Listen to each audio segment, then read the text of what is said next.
Hey guys, so for my best practices demonstration, I chose teaching conflict resolution skills. This skill and strategy can be implemented in any school and help out.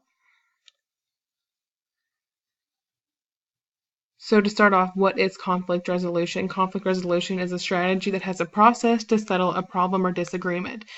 So this strategy is implemented to teach students skills to use when they are engaged in a conflict. So this is put into place in hopes that this conflict doesn't arise again, or if it does, these students know how to handle it. So the target audience includes the 3 tiers. So tier 1 would be to the whole class, tier 2 to the small group, and tier 3 is a little bit more specific. So notice, I'm going to read it, modify specific conflict resolution lessons and interventions for specific students. So this is individualized. If a student is engaged in a conflict that seems to be super frequent, then this tier needs to be put into place. So why should we implement? Some students may lack skills to assist them in solving daily problems and conflicts. So this could be, maybe they aren't taught these skills at home and they just need to be taught them at school to help with when they're around staff and other students. So this also reduces teachers' time solving conflicts and reduces disruptions. So we should implement this because it does both of these things. If a teacher is spending all of their time with a student or a group of students in a conflict, then that takes away from everybody else's instructional time where they could be learning. So when should we implement? We should implement at the very beginning of the school year, teach them these skills so they can use during conflict. And they should also be revisited every month or even weekly if needed to keep the content fresh.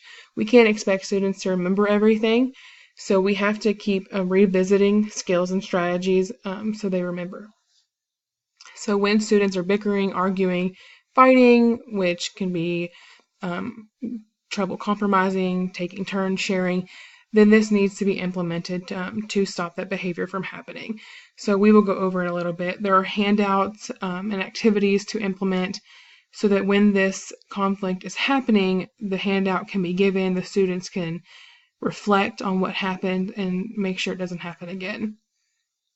And as we said before, when instructional time is being missed, and when a student seems to be in trouble most of the time. So we can't give up on students. If they're being suspended, if they're getting detention, and it's because of conflict, then we need to step in as teachers and implement these skills so that this doesn't happen. So how we implement is 5 simple steps. We pick a skill or strategy to implement.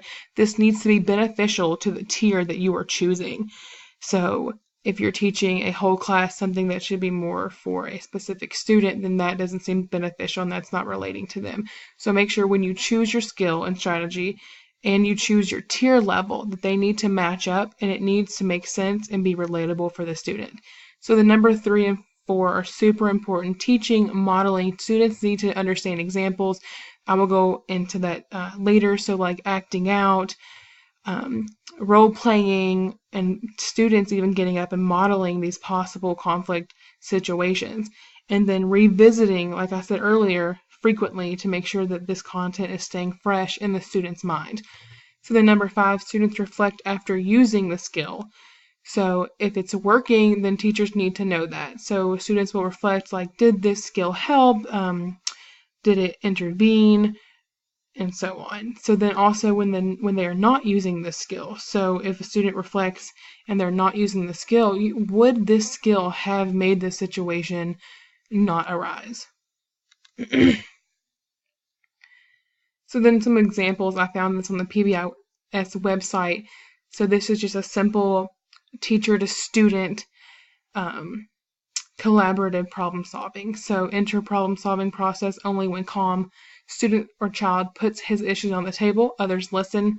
Adult puts his or her concerns on the table, students listen, and then they develop options together and agree on a solution. So this is all about compromising, which is what conflict resolution is about. Settling a disagreement or conflict situation, and so both sides can hear the emotions and the concerns and agree on a solution. So I found this on a website and I thought it was super interesting and like it would help, and you could implement this in a whole class or small group. So it's it's just creating conflict possibilities and scenarios. Students are able to model, act them out, or simply just read them, and they're able to see both sides of the story. And this activity relates to their own life and experiences because students will experience this every day. So then I found this sheet on the PBIS website as well. So it's a handout that can be given to students while a conflict is happening.